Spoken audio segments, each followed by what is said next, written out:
Well, we're finally here, aren't we?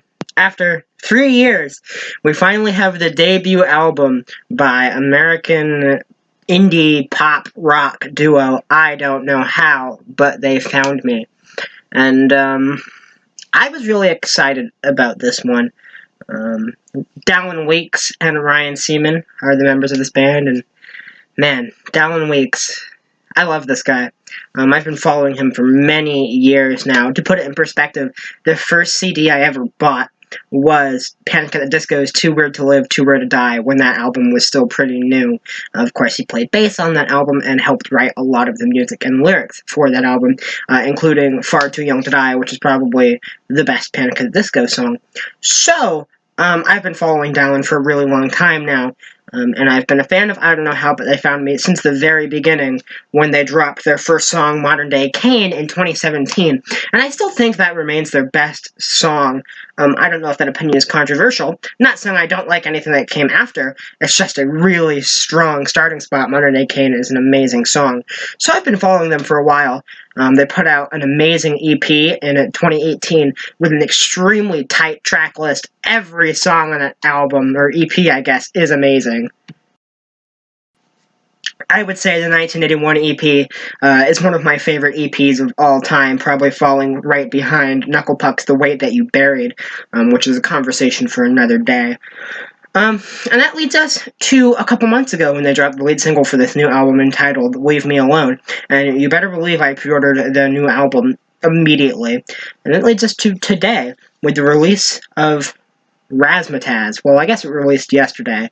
It's Saturday now. And I just want to say, it's been 3 years I've been waiting for this debut album. And I can say that it was well worth the wait. And that this album is pretty amazing. It's so good at blending the genres of indie and pop and kind of 80s throwback, but still modern rock. Kind of throws a few little surprises in there musically. And of course, Dallin Weeks is the highlight of this album. I have a hair in my mouth.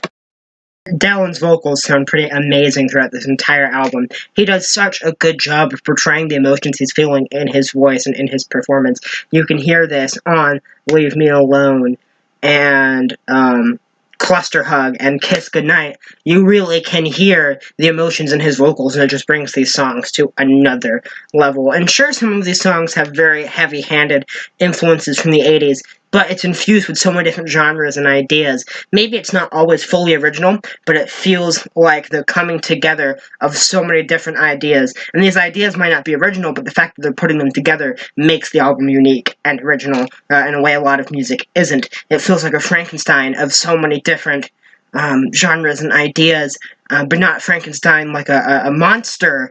Instead, it turns out something beautiful like Chimeramon. The villains of Digimon liked Chimeramon, and I like this album. But, yes, let's get into it. The first track, Leave Me Alone, was the lead single off this album, and I did do a track review of it a couple months ago, and that's something you can find through my channel. I don't have that many videos yet, so you can go scroll through and find it. And I loved that song then, and I have to say it's grown on me quite a bit since then. Like I said, I loved it then.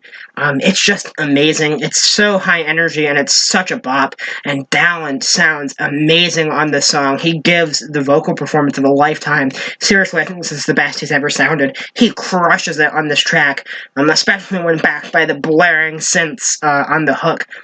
It just sounds amazing, especially when he goes into the "you'll find a brand new God" part, and the hook, he's just belting, "Now I want you to leave me alone." So yeah, Dallin sounds amazing, but also his lyricism on this album is very sharp, and that'll be a running theme throughout the entire album. Both his vocal performances being amazing, and his lyricism being extremely sharp. Now, Leave Me Alone is about some toxic person in your life that you just want to get rid of at all costs. And many people have theorized that this is actually about Brendan Urie and why he left Panic at the Disco. And when you read into the lyrics, it becomes pretty obvious. I mean, here's the lyric booklet right now. Opening lyrics of the song. Big shot, so what? Do you want to pretend you took the money, but the money couldn't buy a friend? Now I want you to leave me alone. They say the devil that you know is better than the devil that you don't. So, people giving advice, stay with panic, because you could be, destitute and be much worse outside of there. Stay with the devil you know instead of finding one that you don't. Obviously, him and Ryan work great together, and I don't know, has been a very popular band. So, yeah, it sounds like this is definitely about Brendan, who has not been very popular lately. So, of course, a lot of people have applauded that, and I do think it's very sharp lyricism from Dowland. I think the song sounds pretty amazing, too. A great lead single and a great opening track, because both are supposed to get you hyped for the album. The lead single, of course, the upcoming rollout and the album coming out, and then being the opening track gets you hyped and invested to hear the rest of the album, and it definitely does its job very well. And it's followed up by the song Mad IQs, which is a song I enjoy, but Dallin Weeks is doing a kind of bad David Byrne impression, and they're trying way too hard to be Talking Heads in this song, and I like Talking Heads, and a lot of, I don't know how, but They Found Me fans probably aren't too familiar with the Talking Heads, so, I mean, it's understandable that they would go in this direction and probably introduce a whole new generation to the sound, and that's pretty cool. But as someone who is familiar with the Talking Heads, it's very obvious that they're trying to do a Talking Heads thing, and it doesn't really work the best. But it's still a song I rather enjoy. The next track on this album is Nobody Likes the Opening Band.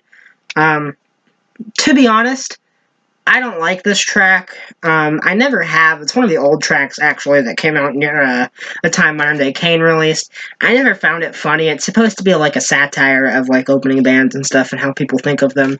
And I just never thought it was all that funny. I've never been into it. It's not very interesting musically. I know a lot of people love this song, but in the wise words of Haley Williams, it's just my humble opinion, and it's one that I believe in. I don't have too much more to say about Nobody Likes the Opening Band. It's not bad. I just never found it funny, and I have tended to skip it on most of these listens to the album. The next track, on the other hand, New Invention, is absolutely amazing. The verses sound so dark compared to the rest of the album, but it's great, and the hook on this song is amazing. The chorus is so good. It's just one of those classic hooks that make you want to keep coming back over and over and over again. They're so singable. Where is it? Oh no. I'm having bad dreams, and nothing you can do will keep the bad things away from me whenever I'm asleep. Bad dreams, despite your good intentions, that girl is like an architect, and I am just the new invention. And the way it's sung, I'm having bad dreams.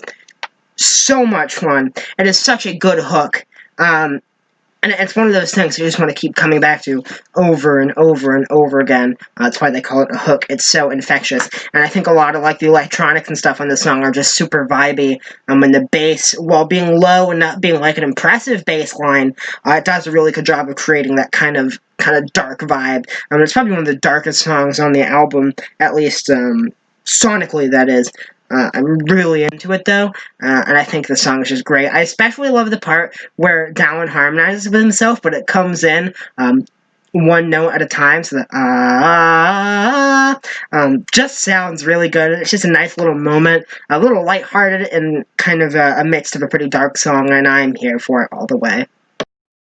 And I guess my other hot take for this album is I don't really like From the Gallows either. It starts off almost being this kind of like jazzy barroom down at a piano singing. It's got some vocal effects, and I think that's pretty cool. I like that little part, but then it kind of explodes and turns into Killer Queen 2099, and I think it sounds pretty bad. It's kind of like Whiplash, going from this kind of laid-back barroom late-night vibe to all of a sudden you've got the loud electronics and Dallin like harmonizing with himself, and it sounds like she's a killer queen. And it's just pretty terrible, to be honest. And then the little middle part with the text-to-speech, is just pretty useless. I really wish it wasn't here. And to make matters worse, the same voice they chose is the voice that they use for Gary in Red vs. Blue, so that means I can't take it seriously at all, because all I can think about is Gary calling church a dirty shishno. And if you don't get that reference, go watch Red vs. Blue. So I don't like this track. It's the weakest track on the album, easily. Which is good, because it's all up from here, boys and girls, especially because we go into the next track, Clusterhug, which is just amazing. It starts off so big and loud with these amazing sounding pianos, and Ryan comes in killing it on the drums. I haven't talked about Ryan Seaman much in this review, but just know he's killing it on the drums the entire time. The man is great behind the kit. That kind of transitions to something that almost sounds like it's off of Vices and Virtues, with these kind of piano notes and some like cool percussion going on. Very nice stuff. Then it goes into Dallin singing, and once again, the emotion in his voice does such a good job of conveying it with the lyrics. I'm a teenage beauty queen of sorts, and it just sounds beautiful, his voice here. It's very kind of chill and laid back compared to a song like Leave Me Alone, but it just sounds amazing. But when this first verse is done is when this song hits its high point, when it explodes and turns into something that sounds like an old romantic ballad from like the early 60s, late 50s, like the Ronettes' Be My Baby, the bum, ba-dum, bum, ba-dum, kind of swingy, and I really love that for this song because it does such a good job of mixing all these different genres. It starts off like this big kind of pop rock song, like The Killer's Sam's Town or Vices and Virtues by Panic at the Disco, and then goes into like Dallin Weeks sitting at a piano, and then all of a sudden it's the Ronettes' Be My Baby, and then it goes into like a fast, kind of almost punkish song, and then there's a breakdown that sounds like a dance song from the 80s, very New Order-esque, and all of it just comes together very well. And while that's a big thing on the entire album is kind of the blending of genres, this song blends so many genres, and it switches between them so seamlessly, and it's very impressive how it does it, and everything just sounds so good. And I love the huge chorus on here where Dallin is singing, I will fall in love with you, but only if you want me to, which is a very sweet sentiment. It's just a very nice love song. Well, I don't think it's the best love song on this album, spoiler alert, it is very good. Some of the lyrics on this song, man, I'm telling you what. Darling, you're a holy quarantine, new romantic Philistine. We can turn around, we can burn this town to ash. As charming as we are we nothing but pretty trash? That's pretty poetic, and I like that quite a bit. This song is just amazing, definitely one of the high points of this album. Like I said, it's so impressive the way it blends so many different genres, and that's something I don't know how But They Found Me has always been very good at, but I think this might be the peak of that. The next track, Sugar Pills, is one of the darker songs on the album. I really like the hook on it, but I don't have much to say about it otherwise. It's one of the less interesting songs on the album, but it's still very good nonetheless. That brings us to the high point of this album, Kiss Goodnight. This song is probably one of the most beautiful love songs I've ever heard, and it's not hyperbole. This song has hit me hard every time I've listened to it, and I've listened to this album a lot over the course of the past 2 days. It's so emotional, and Dallin just sells it with his voice, how emotional he really is, and how much the song means to him, and just how emotional the song is overall. And it means so much to me now as well, because Dallin does such a good job of conveying the emotion in it that it resonates with me. And this is this song I'm going to be returning to over and over again over the years. I'm to the point where I want this played at my wedding one day. It's that beautiful. And it starts off with these kind of but effects on pianos, almost sounding kind of like 1975, but not quite. One of the most powerful things I've heard in a very long time is on the chorus here, where Dallin goes, I hope we kiss goodnight, and then all the synthesizers and backing instruments kick in at once in this beautiful moment of bliss, and then Dallin comes in, it might just end my life, except he does it in this beautiful falsetto, and it just brings out the sweetness and the emotion of this track so much in this beautiful moment of just pure love and emotion. Dallin Weeks, I'm assuming this is about his wife, Breezy, at least I hope it is so hopelessly in love with this girl, and he makes you feel that love, and it's just beautiful is the only word I can think of, especially in that just absolute blissful moment here. And the lyrics on this song hit hard. This is some of the best lyricism I've heard, really, ever. No, I don't care about anything at all, but I still stop and stare every time that you call. See, I know that girls like you, they don't come with guarantee. So if you've got to spend your time, won't you spend it with me? Should you invite me in to spend the night on the floor, oh, please believe I'll be a gentleman, or you can show me the door. While all my friends and I leaf through the books with your shelf, now I don't want to spend my life with anyone else. And it's just so emotional, and so touching, and so sweet, and the way Dallin sings, and Ghost's performance, just brings all that emotion to life so well, especially backed by the kind of melancholy synthesizers and pianos and stuff throughout the entirety of the track. You just feel all the emotion the entire time, and it's a bit overwhelming at some points, but in the most beautiful way possible. This is one of the best songs I've ever heard, to be honest. I mentioned earlier that Modern Day Kane was my favorite. I don't know how they found me song, and still stands as their best track. This one is on the same level, guys. And Modern Day Kane's an amazing song, and so is Goodnight Kiss. They're on the same level. This is one of the best songs I've ever heard, to be quite honest. It's amazing. It might just be my song of the year, to be honest. And I would be so happy if I were Breezy Weeks that someone wrote a song this amazing, this beautiful, and this touching about me. So just go listen to Kiss Goodnight. If you don't listen to anything else off this album, if you don't take anything away from this review, just take away this. Go listen to this amazing song, please. Now, after Goodnight Kiss, you need a moment to breathe, and a moment to think about what you just heard. I really mean it, this song impacted me a lot, and it still does on every listen. And you would need a second to breathe, right? No, it goes right into Lights Go Out, which is probably, or Lights Go Down, sorry, which is probably the most fun song on the album. It's so much fun to listen to bop around to. The bass groove on this song is amazing, and the electronics are so preppy the entire time, and it's just fun to kind of bop around and dance to here. Lyrically, I think there might be something a little darker and a little more hopeless under the surface level, but if you just listen to the song as it is, it's so much fun to listen to.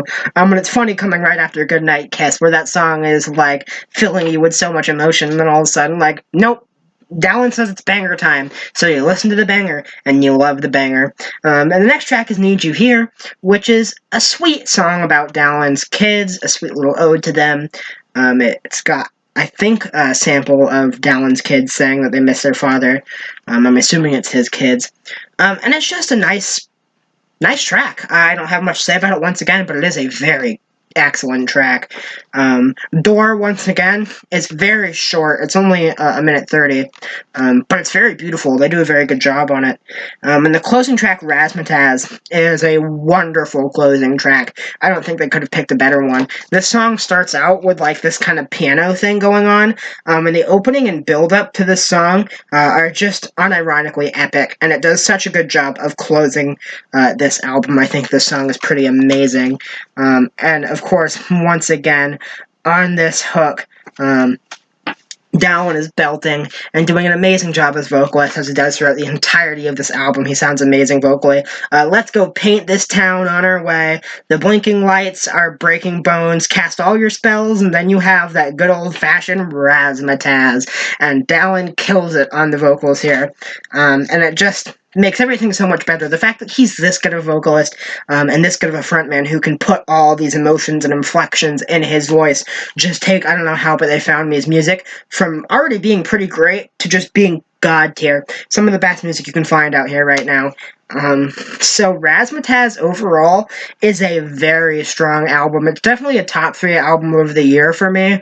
Song Machine and and the New Abnormal are both up there for me as well. This might take Album of the Year. I don't know. I need some time to sit on Song Machine as well. I want to make a video on that. I was planning on making that first, but the way I want to kind of do that video requires a little more time and a little more time for me to sit down and think about the album. So I did Razzmatazz first. But Razzmatazz is an amazing album. I am feeling a very strong 9 on Razzmatazz. Tell me what you think of this album. Tell me what you thought of this album below. Do you think the EP was stronger than this? I'm leaning toward yes. This album is amazing, but the EP has a really tight track listing. Yeah, and let me know your thoughts on this album. Subscribe, like, share, I don't know, whatever. Comment, and give me something to talk about in the comments. You don't even have to comment about the album, just comment your thoughts on life or music, or, I don't know. Give me something. Anyway, I hope you enjoyed this video, and I'll see you all in the Song Machine review.